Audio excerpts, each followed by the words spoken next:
The Liberating Arts seeks to articulate the enduring relevance of a liberal arts education during a time of pandemic and protest.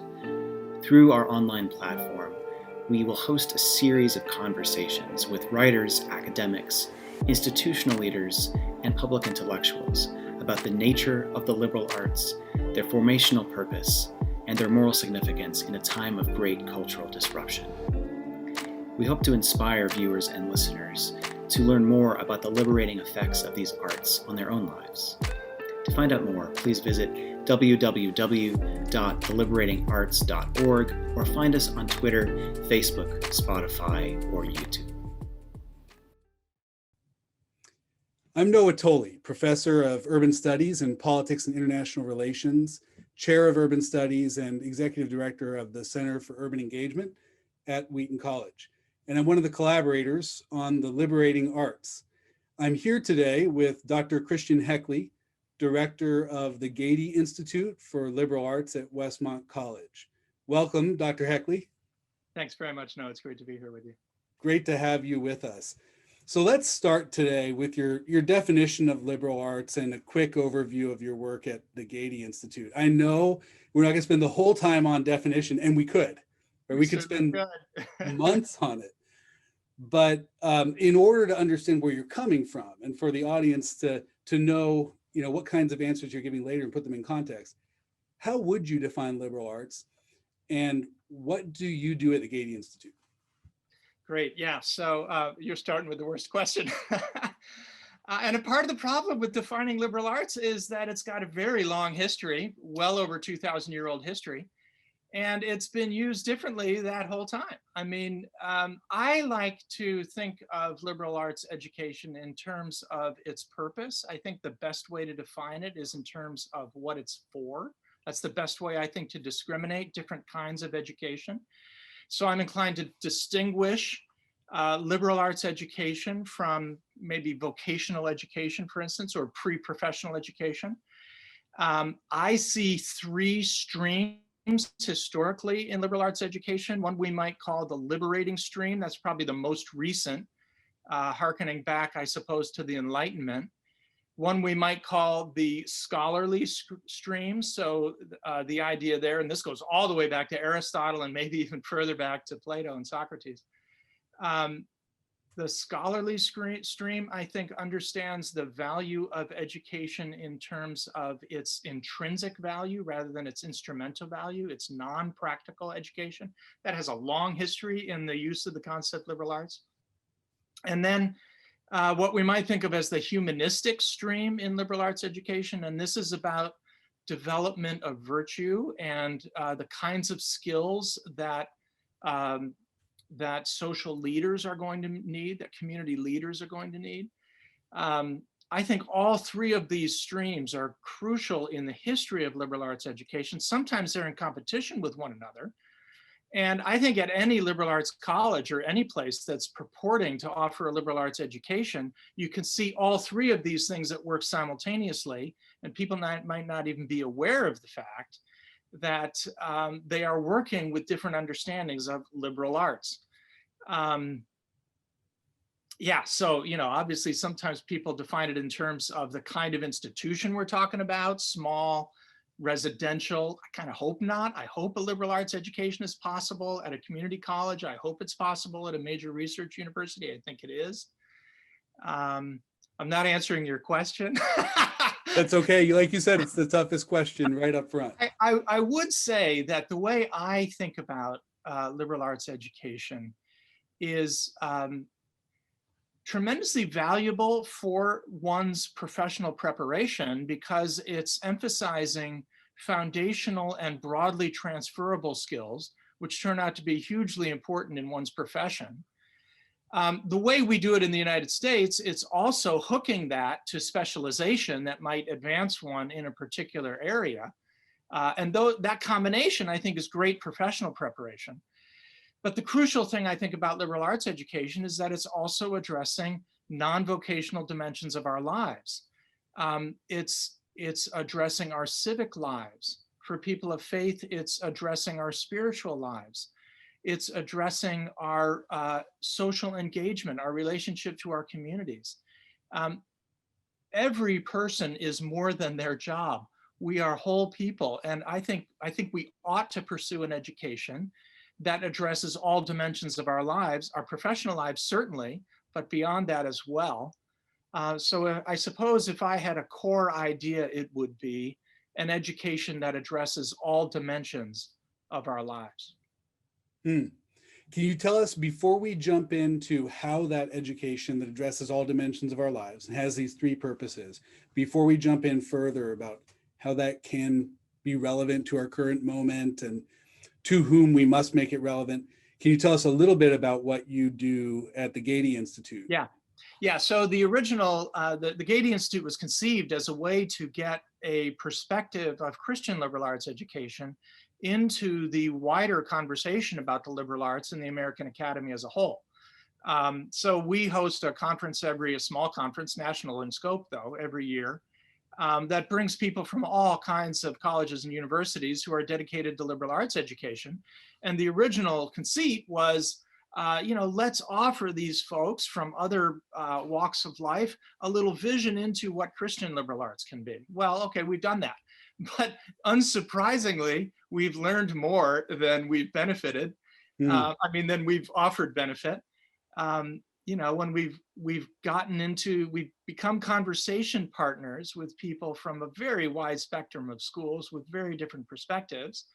And you know how it is. The best way to learn is to widen your community of conversation partners. Mm-hmm. So that was the original idea. It turns out that's been more to our benefit than the other way around. We fairly quickly pivoted to, we still do that, but we started to include programs for prospective students in particular, and in particular, prospective students from underrepresented communities, because they're just not getting the message about liberal arts education. It looks completely irrelevant to their lives, given the way they are talked to about higher education. And we thought, what a resource they're missing out on. Let's see if we can get the story to students from underrepresented backgrounds in high school, so that maybe they'd want to come to little colleges like Westmont and Wheaton. That's been a real joy. And so our focus since probably 5 years in, I suppose, has been as much on students and prospective students as anyone. Okay, great. I want to return to that later Sure. in the session and dig a little bit more about what's next for the Gaede Institute, or what you've learned about the audiences for liberal arts discussions and learning.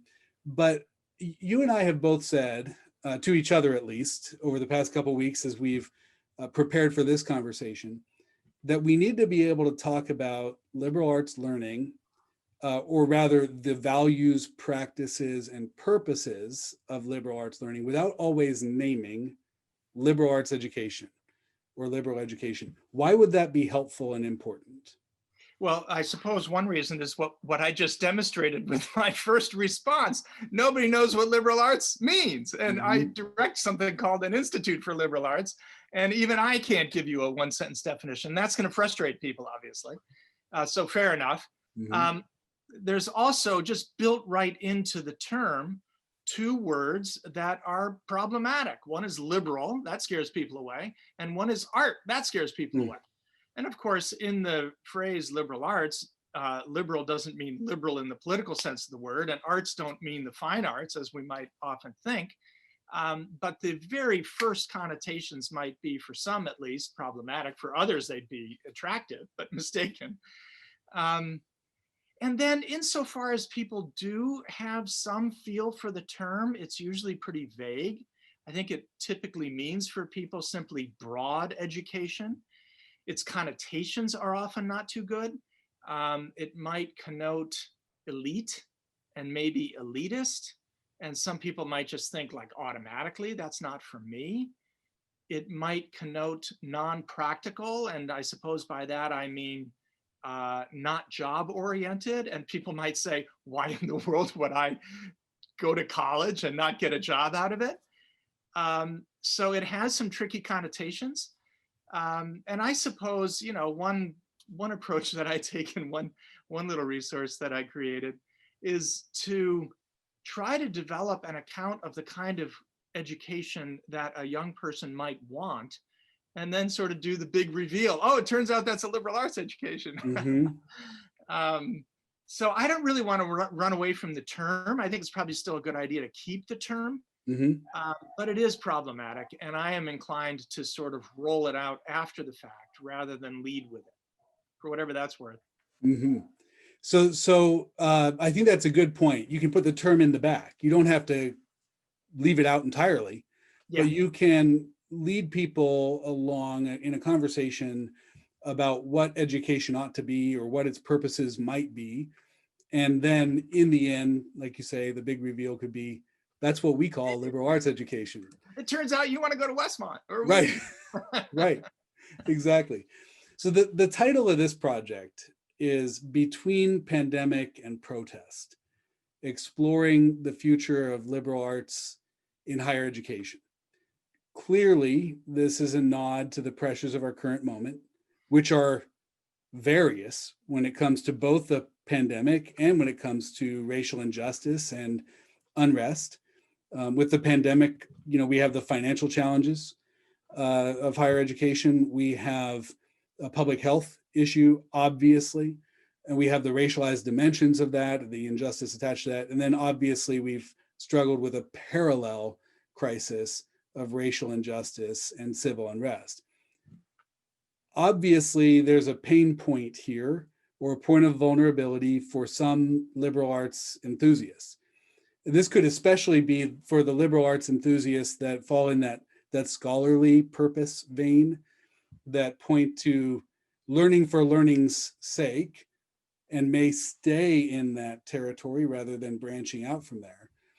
And others may ask them, are the liberal arts really valuable when it comes to addressing the pandemic, addressing racial injustice, addressing polarization and division? Others have asked me that, so I assume you may even be getting the same questions. How would you respond? Yeah, well, the first thing I'd say is let's not totally lose sight of what I've called that scholarly tradition, the idea of the intrinsic worth of learning. I'm going to return to that in just a minute in the context of a context of racial injustice. But let's start with pandemic, shall we? Yes, for sure.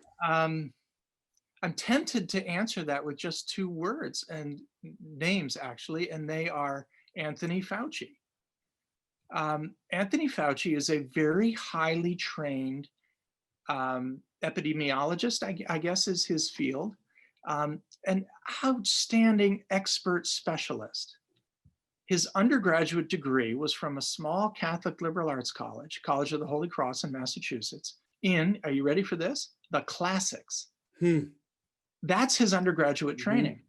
And I actually think we are seeing, I mean, I can't draw a line there. It would be tricky to draw a line, but I do wonder if we're not seeing the fruits of that kind of combination in his education, a grounding in a liberal arts education in his undergraduate degree, coupled with very advanced specialization in public health. I think maybe we're seeing the fruits of that kind of education in his work.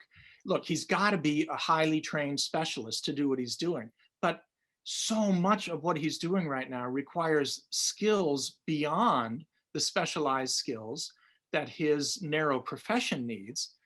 He's got to be able to negotiate. He's got to be able to communicate. He's got to be able to navigate complex situations and solve, what they call wicked problems, or solve is the wrong word, address wicked problems. All of these, I want to call them foundational and transferable intellectual skills. I would submit that his undergraduate education developed those skills to a very high level. And that's a part of what makes him the successful professional and leader that he is. So, one quick answer with respect to pandemic is, can we have more Anthony Fauci's, please? And the way we get those is to have people with a really powerful grounding in a liberal arts education, coupled with a really careful, highly trained specialization. I think that's a fantastic combination. That's not the only thing to say about how liberal arts is relevant to pandemic. I mean, if there was ever a problem in need of a multidisciplinary solution, it's this one. And liberal arts education trains students to think interdisciplinarily. We definitely need to be doing that here.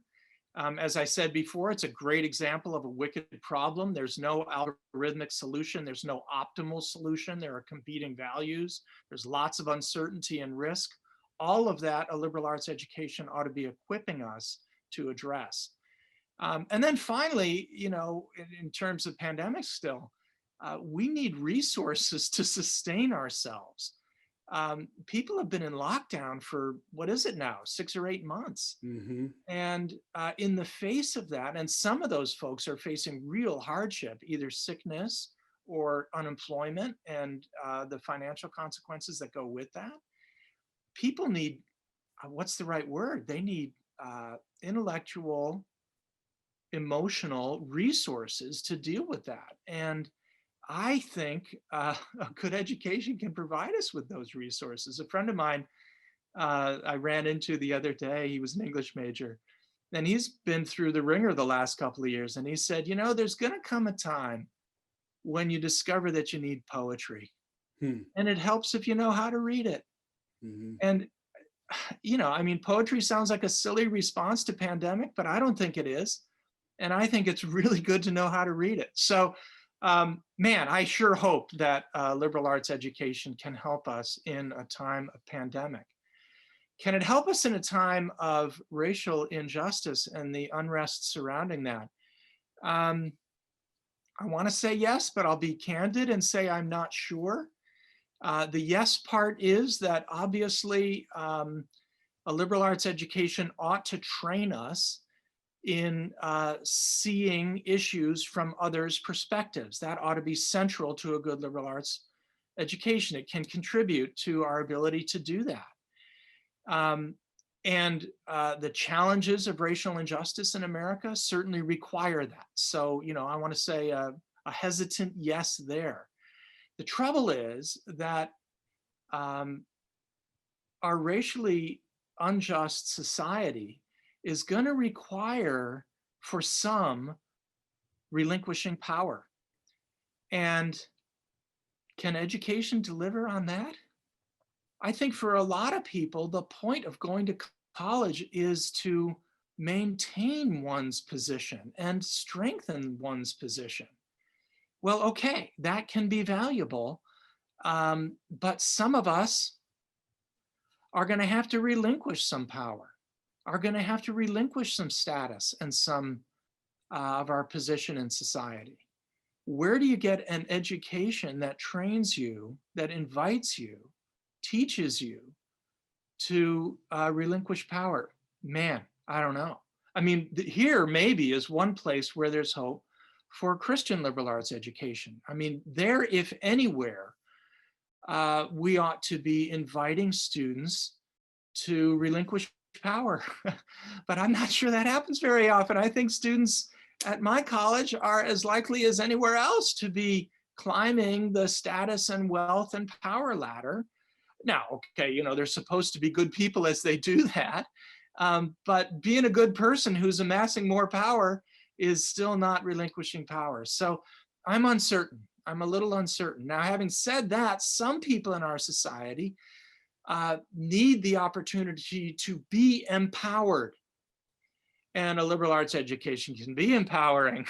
I mean, a part of what you were saying before was that this so-called scholarly stream that emphasizes the intrinsic worth of learning, I mean, that's just empowering. Reading a good essay, reading a good novel can be empowering. And I want that for our whole population. And some people are in a position where they really need empowerment. So liberal arts education, I think, for some members of our population can really provide that empowerment. For others, we need to learn how to relinquish power, and whether we can do that, for me, the jury's out on that question. That's a great way to put it, Chris. It reminds me of two things. One will be a question for you that will, I think, advance the conversation even further here. But another one is something I recently told one of my students. I think a lot of times we engage in higher education, we engage in liberal arts education in particular, as a way to enhance, you say strengthen our position, we enhance our power this way. I think a lot of us need to relinquish our power and learn to do that. And I recently mentioned to one of my students that for some of us, liberal arts education ought to end up giving us something like Jacob's limp, right? Where we think we actually engage in liberal arts education in order to walk aright for the rest of our lives, in order to be empowered or something like that. But for some of us, there should be parts of it that stick with us in even sometimes a difficult or painful way, where it teaches us to walk with a limp or a reliance on God, or even giving up or relinquishing of power. As soon as I said that, though, I needed to correct myself because I had overstated it. And so many others need to be empowered by what we do. And so we need to keep those things in balance. And I appreciated your answer in that way. One of the things I heard in your answer was something about what don't we want for our students. I heard, teach some of our students to relinquish power.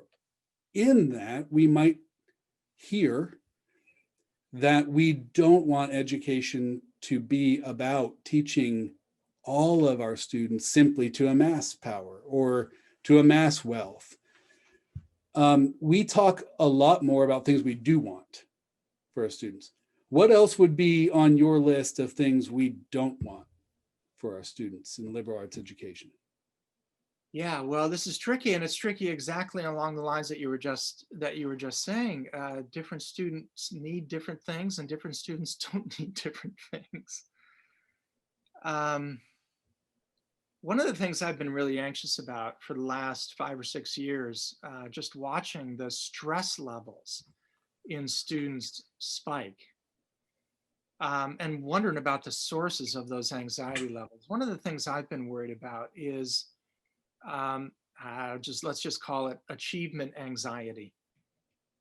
I think the students that I encounter are riddled with achievement anxiety. And I don't know if they know what it is they want to achieve. They just know they're supposed to. And I'm tempted to say in response to your question, what do I not want for my students? Straight A's. That's not the right answer, because I love it when my students get straight A's. Maybe I need to revise and say, I don't want them to want straight A's. But even that's not quite right, because I don't mind them being ambitious for learning. What I don't want is for them to want straight A's for the sake of the straight A's, because somehow those A's are connected to their sense of self-worth, or because those A's have been commodified and they can trade them in for a scholarship, or they can trade them in for graduate school admission, or they can trade them in for a job.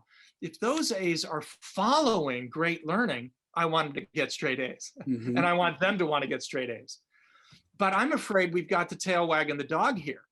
And the credential is now the thing that is actually being sought, rather than the substance that the credential is saying, yes, this person has that. We've stopped seeking the substance, and I'm afraid are just seeking the appearance of the substance. And along with that, for a lot of my students, is coming real anxiety about whether they're good enough, whether they're making the grade. And I think it's just crippling to them. So, I want to say,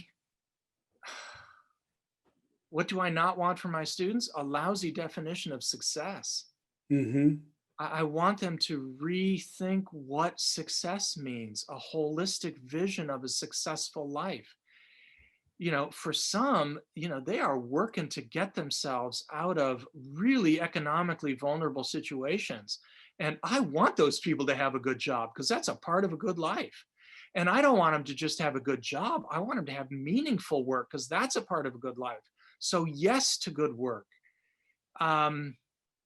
But gosh, I worry that there is this terrible threat that I'm going to fall off the ladder of success if I don't keep getting A's, and that somebody's going to be disappointed in me, and I'm going to be disappointed in myself if I don't. And I just think that's crippling to learning. Yeah, that's a great point.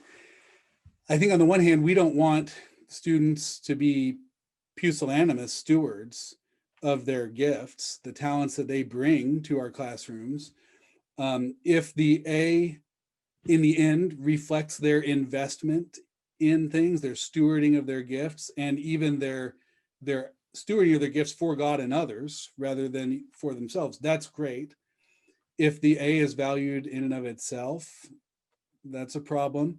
That's a bad definition. It's not a matter of pusillanimity necessarily, although it could be seen that way, because valuing something that shouldn't be valued at that level is problematic. Can I just? I want to go ahead. Sorry, I just want to add something. I don't put it at the feet of the students to value the A for its own. Yeah. They've been living in a world where the A has been completely commodified. Mm-hmm. Their GPA has been completely commodified. So it's not on the students that they're thinking this way. It's on an entire system that colleges themselves are contributing to in the admissions process, in our striving to be in the top 100, liberal arts colleges on the US News and World Report list. We got to have a high profile, and high profile means our incoming students have a GPA of this or above. We are trading on the very thing that I think is crippling our students, the commodification of their grades. Sorry, that was an interruption. I apologize. No, that's no problem at all. That's a great point. And I wonder, I'll follow up on that point actually with another question. How is it that an institution that measures its performance in the kinds of ways you're talking about, US News and World Report rankings, much of our assessment regime, not necessarily all of it, what parents and students think they want when they come in, reflecting that back to them successfully enough to enroll the class that we want. How do we, as institutions that are like that, then teach students what rightly to desire when it comes to grades and academic performance? I almost don't know what to say here, Noah, because about the only thing I can say, I'm ashamed of it, is that we're engaged in a little bit of bait and switch, aren't we? We get students to Westmont on what grounds? When they get here, we work really hard to share with them a vision of a rich Christian liberal arts education. We don't hide that as we're recruiting them. We're very clear about that as we're recruiting them. But, I'm not sure that's the primary thing they're after when they choose us.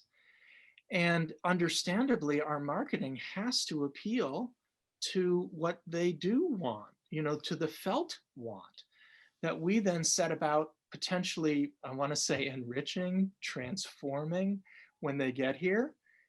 But it's a tricky business. I really want to get in the game at the high school point. I want to get in the game at the point that students are in high school, and we're doing some things that are like that. And I haven't figured this out at all. I want to get in the game with their parents when they're in high school. Right. That, it seems to me, is really crucial, so that we don't have to say, hey, look how beautiful it's fine to do this, but look how beautiful our campus is, and look at this great community that we have. And oh yeah, you can get a job with this education. And then we get them here and we say, okay, here's the things we really want you to value. And maybe they aren't those things. Not that those things are bad, but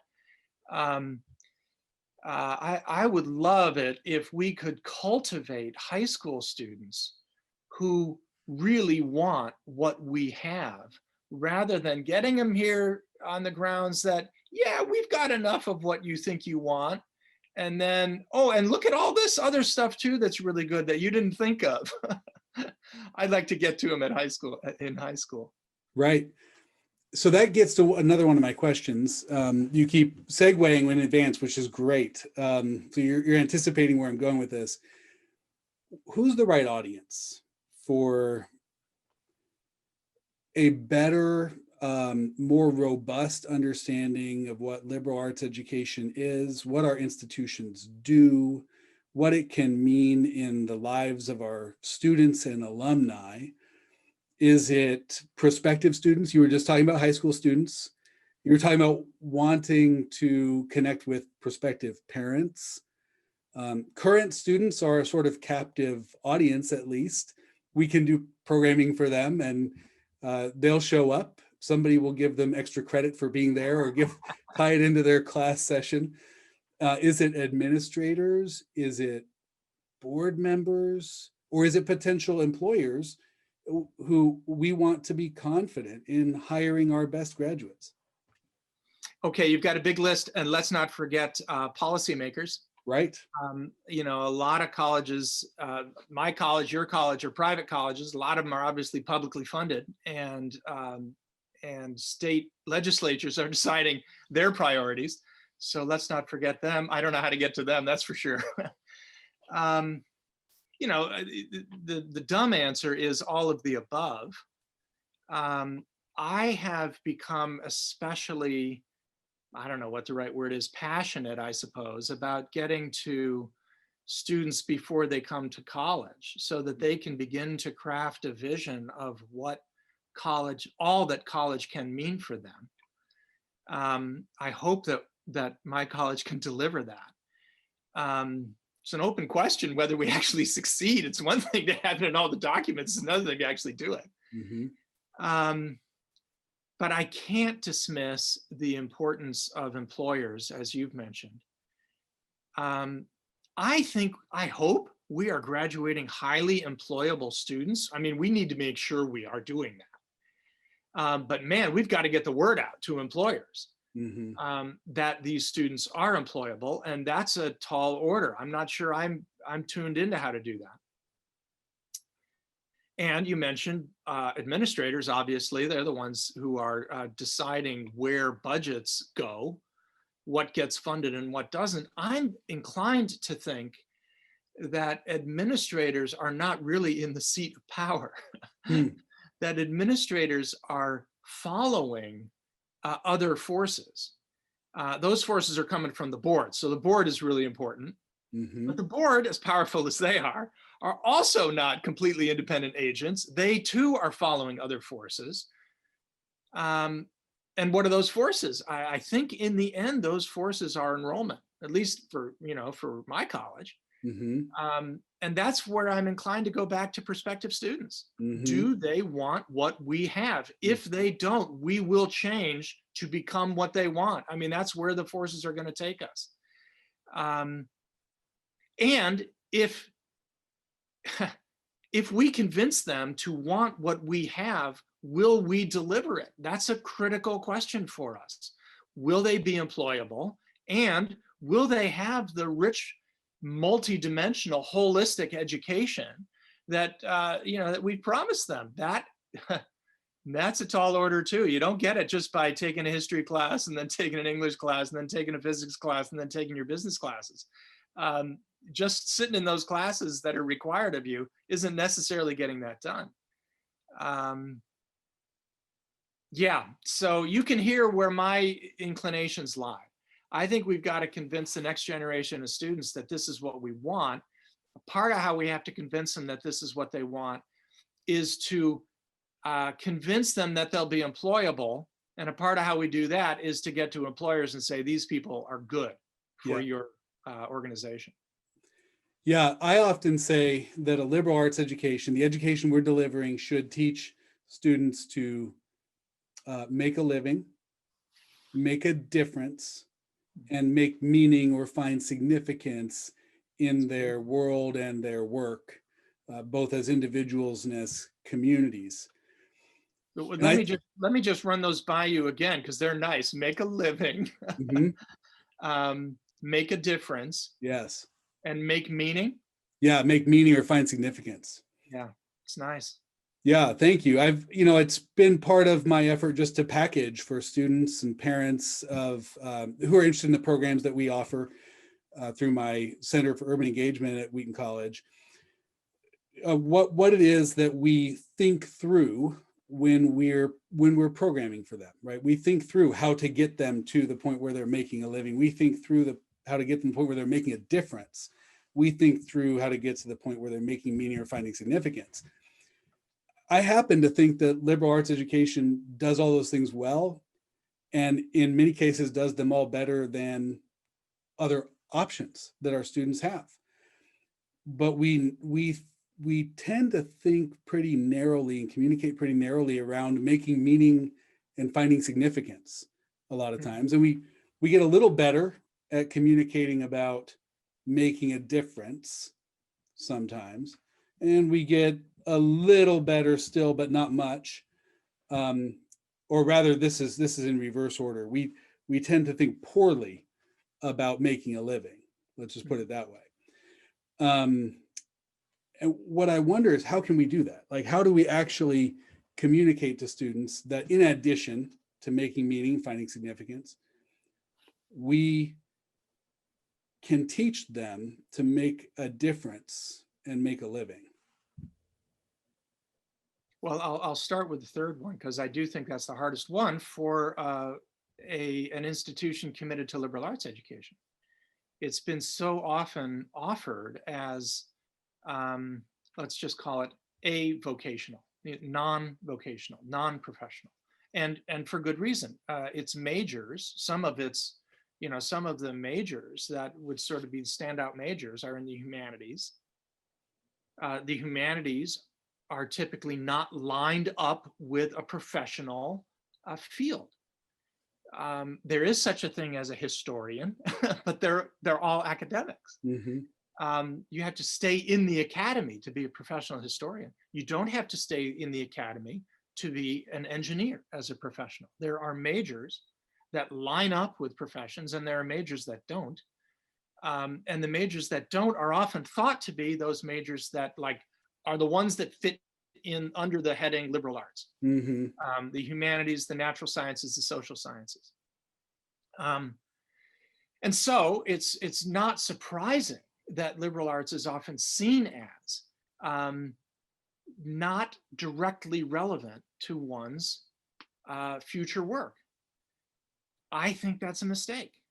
And the case that I alluded to this before with respect to Anthony Fauci, the case that I try to make is, look, you are going to need a first job. And for that first job, you're going to need some specialized skills, because there's going to be an ad that says, we want a person that knows how to do this. And you better know how to do that to answer that ad.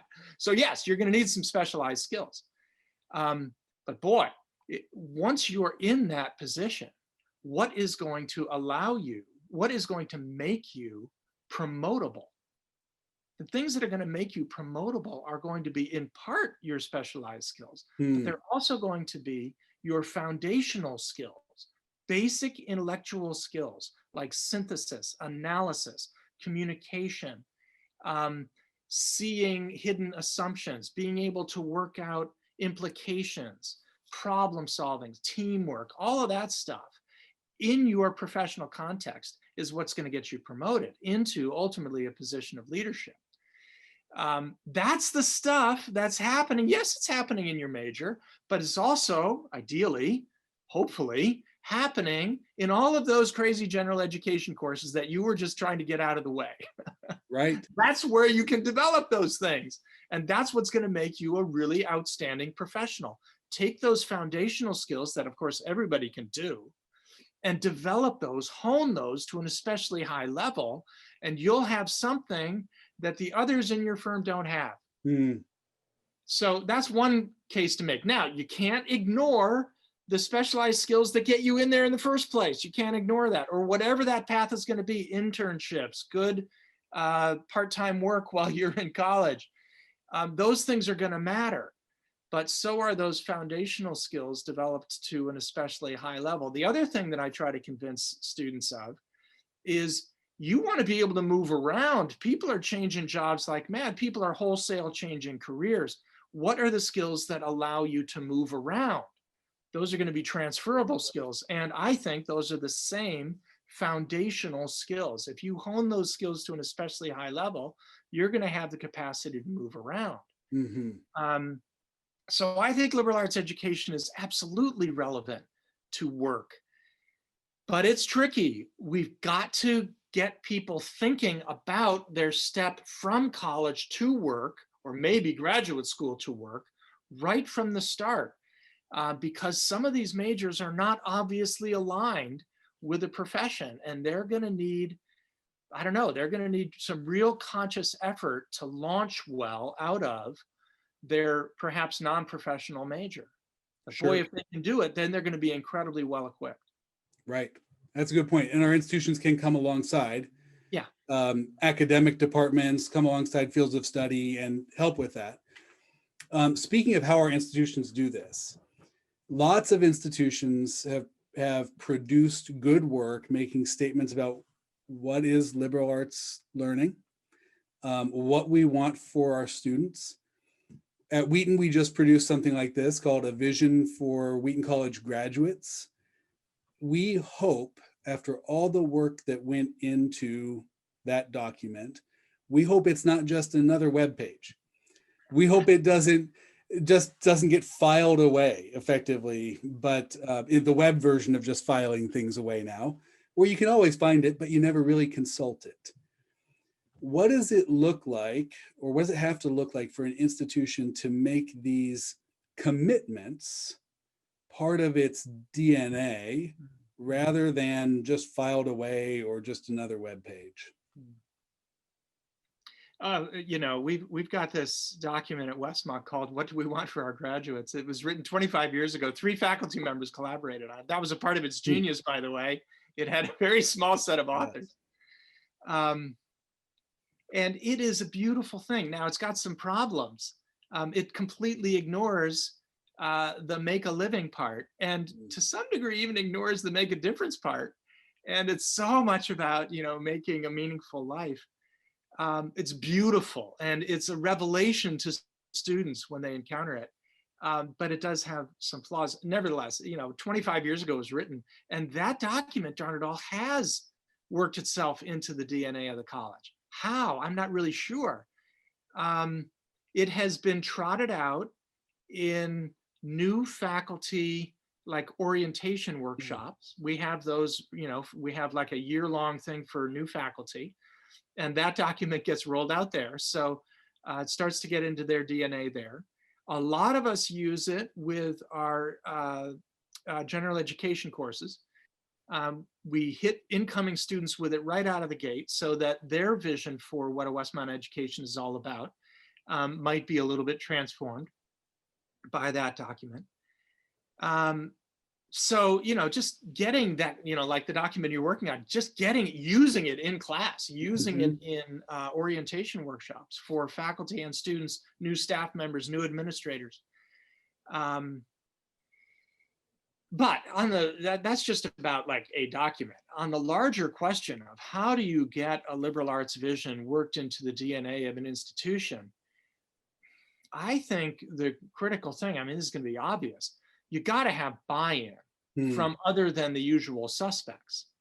The usual suspects, at the center of the usual suspects for like advocating for the liberal arts is going to be the humanities. Obviously, the liberal arts ranges beyond the humanities. But the people in the humanities are going to be all over that, because otherwise they may not think they have a reason for existing. They do, but that might be their best argument. The social scientists and the natural scientists have to buy in, but even more than that, those in the professional disciplines, though they have to be convinced that it matters that their students are taking a history class, that it matters that their students are taking an anthropology class. You've got to get to the faculty outside of the traditional liberal arts disciplines. And then, of course, you've got to get outside the academic division. You've got to get buy-in from student life. Holy cow, you've got to have buy-in from student life. They have to see that the integration of liberal arts education, in my context at least, with Christian faith is absolutely enriching to students' lives. So that's a critical thing. Student life has to buy in. You got to get buy-in from the admissions and marketing people. That's probably the canary in the coal mine. When the admissions folks stop talking about your liberal arts identity, 10 years from now, you won't be a liberal arts college anymore. That's probably really important. So keeping that vision in front of the admissions folks and the marketing folks and offering them something that can be compelling to prospective students and their parents, man, that's, I think, huge. We talked about that already, who's the audience. But I think they're an important part of it. And then the top administrators who aren't a part of the academic division. It's so tricky because you can imagine a VP at an executive, team meeting, the VP's meeting. You can imagine them, if they're not the provost, always thinking, oh, I'm kind of second fiddle here. And you don't want that, right? You want that to be a team of equals, but there has to be a sense in which the non-academic top administrators recognize this is the heart of the matter. This is the heart of the institution. So there's a lot of work to be done. There's a lot of, I suppose it's kind of orientation, education, training work to be done with those outside of the disciplines and the parts of the college where a deep commitment to liberal arts education might be a natural. Yeah, and that takes a lot of institutional investment and commitment. When you're onboarding somebody that isn't even in the academic division, yeah, and you spend some of that time talking about what liberal arts is. Yeah, right. So to wrap up, two questions. One, what are the most important questions and the biggest challenges facing liberal arts education right now? What would you say are the top, say, 2 or 3 that we need to pay attention to? And what are some of the resources that you think we should be consulting in this moment? Okay, on the first one, I won't, my first answer to your first question there, what are the most pressing questions? My first answer won't be the most important answer, but it is important. It's one we've been touching on. I feel almost a little bashful about the fact that this has been such a big part of our conversation. But nevertheless, I'll just say it again. Can we make the case that liberal arts graduates are employable? That's like existentially important right now, because if we don't make that case, this could go away. And of course, to make that case, they actually have to be employable. I think not only are we failing to make the case for liberal arts graduates' employability, I'm not sure we're paying a lot of attention. We're doing better at Westmont these days, but I think historically we may not have paid a lot of attention to, in fact, ensuring that they're employable. And I think a part of the reason for that is that there's been this sense that, well, we're above all that. Liberal arts education is more important than someone's job. Yes, but it better be important for that too. So that's one thing I would say. Can we make the case that liberal arts graduates are employable and actually equip them to be employed? And then the next crucial thing is, can we make the case that college is about more than employability? We've got to help students see that they are more than a job and that their education ought to address more of who they are than their work. Again, we've talked about this too, but can we recapture the importance of higher education for our spiritual lives? Any intellectualism in America, and I have to say, in the Christian community, and I will say even more in my Christian community, is on the rise and is a threat. And it's a threat, I want to say, primarily to the spiritual well-being of individuals in the Christian community and of the Christian community as a whole. Anti-intellectualism is a threat to our spiritual well-being. Can we make the case that higher education can matter for our spiritual lives? I think we've got to work hard to make that case. And if we do, I think it's going to be a liberal arts education that's relevant. And then finally, this is, I suppose, totally obvious. Can we recapture higher education's importance for our civic lives? I don't think it has ever been more obvious how important education is for our civic lives right now. We need people thinking really well as they engage in our political and social milieu. But we've got to make that case, because people are not coming to college to be better citizens by and large, even though they can be as a result. And I think a part of that is going to be recognizing the changing shape of our culture and adjusting. And boy, for a college like mine, that's going to mean, can we adapt to being, here we go, I should say, to not being a white majority college? Because the demographics in California are changing. And if we're going to reflect the population of California, we are not going to be a white majority college. And that's going to affect our curriculum. That's going to affect our student life programming. That's going to affect what chapel looks like. We've got to adapt to the actual students that we're serving. Man, that's going to take a lot of work on our behalf. And then finally, I would say, can we make the case that learning is a basic human good in itself? It's a hard case to make. This has often been what advocates for the liberal arts have wanted to say.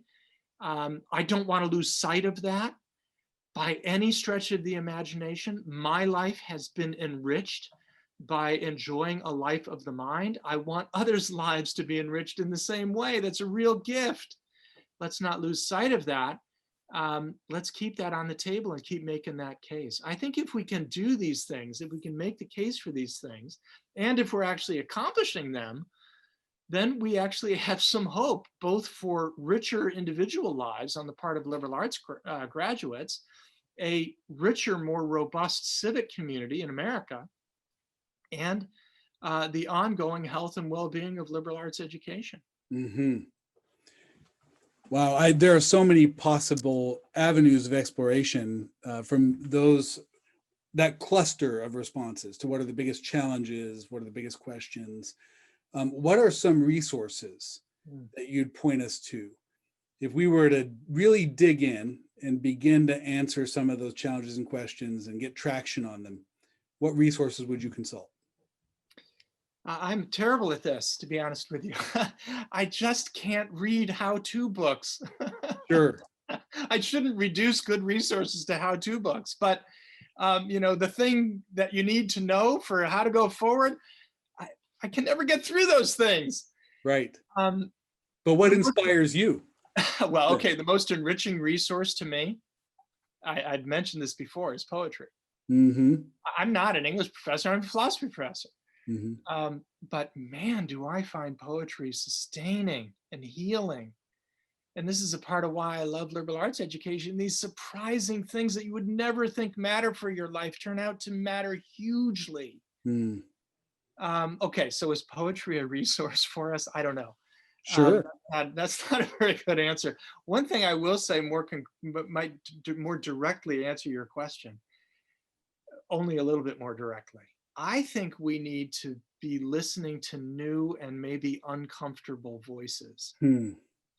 I think this has always been a part of the liberal arts tradition. It's always been a good part of the liberal arts tradition. And now more than ever, we need to be doing it. We need to be listening to new and sometimes uncomfortable voices. We need to be building those into our curricula for students, but we ourselves, faculty and administrators, need to be doing that. If we just keep offering the same old, we're in trouble, and we're not going to be serving our students or our society. Again, that's a very vague answer. The last thing I'd say, and this is connected to the last point I made, we better be up to speed on the demographics of our society. We better know the students that we're going to be serving in 10 years, or we're going to be obsolete. And we've got to adapt to those changing demographics. And that's, again, a part of listening to new and uncomfortable voices. We got to serve different students than we've been serving, or we're not going to survive. And that's actually a glorious opportunity. The students that are coming to us could be hugely enriched by the educational values that we've been embracing and championing and delivering. But we're going to have to adapt a little bit to get it to them, and to get them to us. So I think we need to know the demographics of the communities that we're serving, and I do think they're changing, and we better be tuned into that. Those are three great answers, including poetry. It's almost like you were reading off my bookcase. I've actually got somewhere in the background there, Robert Bringhurst selected poems I read from often, but also a book of poetry by Eve Ewing on inspired by the 1919 race riots in Chicago. Wow. So voices that say to us uncomfortable things about moments in our history that maybe we have decided to bury and we need to understand better. And then Nathan Graw's book on demographics and the demand for higher education. And all three of those things have in fact inspired me when it comes to thinking about liberal arts. And so I can see them just back there over your shoulder. yeah. Where did all of those go? Here's Bringhurst. And then here's Eve Ewing's book. I can't recommend it highly enough. Okay. It's called 1919 Poems.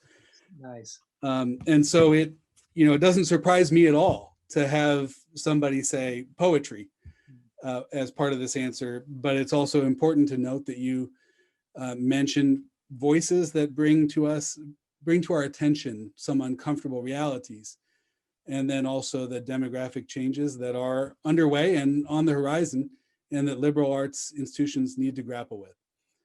So thank you. Need to embrace and celebrate, actually. I would say. Celebrate, absolutely. Celebrate and grapple with, in the sense that we may not already be making our institutions the kind of diverse, inclusive, and just places that they need to be. And so there's some grappling there, but absolutely celebrate. Yeah. So thank you for this past 45 minutes or hour, whatever we did. I think we could go on for days. It's been a real joy, Noah. Been a joy. Thanks a lot.